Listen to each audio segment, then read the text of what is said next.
Cincinnati, Cincinnati 2015, second round against Roberto Bautista Agut. Federer charges forward during the serve and half volleys the return right off the bounce. Boris Becker explodes, calling it disrespectful to the opponents, while the tennis world splits between genius and controversy.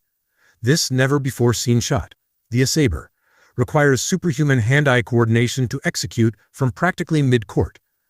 When the server begins their toss, the returner moves forward as quietly as possible, making a split step around 1 to 2 feet behind the service line when the server makes contact with the ball.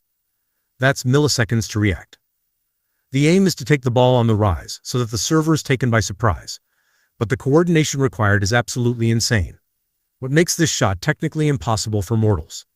The racket is held with an Eastern backhand grip, creating a flat, deep ball that's difficult to put back in play. You're essentially half-volleying a serve traveling 100+ mph while moving forward. The timing window is smaller than a blink. Half-volleying with the backhand grip allows greater lateral coverage, as a forehand grip cannot reliably cover balls heading near the body or feet due to limited wrist rotation. Federer's execution against Anderson in Cincinnati was surgical. He charges forward during the serve toss, plants his feet just behind the service line, and meets the ball inches off the bounce with a shortened swing. Confused and discombobulated, Anderson scrambles just to get the ball back in play before Federer finishes the point with a volley. Anderson had no time to adjust. By the time he realized what was happening, Federer was already at net finishing the point. But Cincinnati was just the beginning. Against Murray in the semifinals, Federer unleashed it 3 times in one game. Each time, Murray's serve, normally a weapon, became a liability. The Scotsman would land from his serve motion only to see Federer already positioned at the service line, racket prepared for the half volley. Federer introduced Djokovic to the SABR for the first time at the Cincinnati Masters final in 2015, attacking Djokovic's second serve to win the point and leaving the Serbian visibly shocked and frustrated. Think about that. Djokovic, arguably the greatest returner in tennis history, reduced to fury by a shot he'd never seen before. Djokovic posted 3 double faults trying to counter the SABR, his serve placement overthinking itself into unforced errors. When the world's best server starts double faulting because he's rattled, you know the shot is working on levels beyond the physical. The margin for error is razor thin. Too early and you're guessing. Too late and the serve blows past you. Returning further up the court tests your timing and coordination on the half volley to an almost superhuman degree. Even Federer struggled to make a successful SABR every time. At the 2015 US Open final, Djokovic countered Federer's aggression with a lob, leaving him stranded in no man's land. What Federer had done was weaponize geometry and timing in a way tennis had never seen. While the SABR's direct point-winning percentage was only about 1/3 successful, its psychological impact proved significant. But that 1/3 success rate against the world's best players, with a shot requiring split-second timing and perfect hand-eye coordination, reveals just how technically superior Federer's execution really was. After seeing Federer pull off the SABR against players like Djokovic and Murray, do you think you could even attempt that half-volley timing, or would you stick to safe returns from the baseline? Drop your answer in the comments below. Now let's dive into why this controversial shot completely vanished from tennis.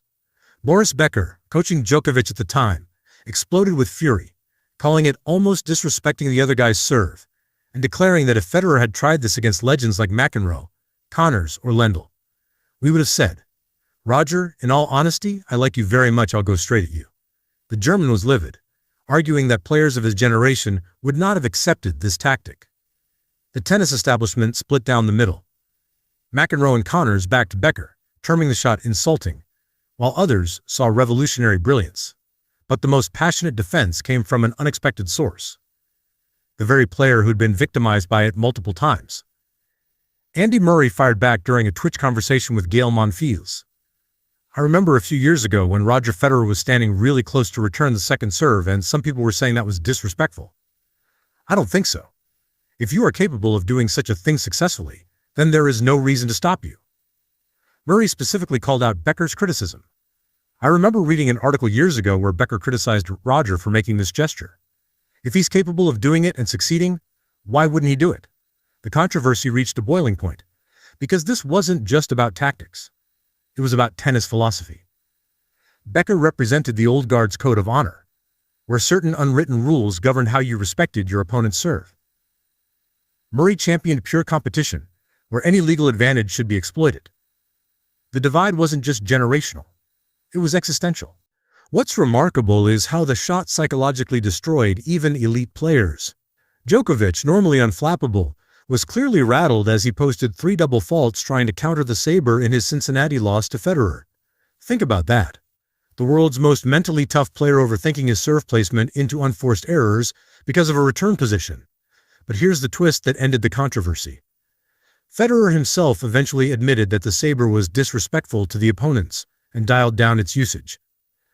The master tactician who'd created this weapon chose to sheath it, not because it stopped working, but because he understood the line between innovation and gamesmanship. After opponents adjusted to the technique, the use of SABR toned down, though Federer did attempt a brief revival at the 2018 Wimbledon, but that did not last long.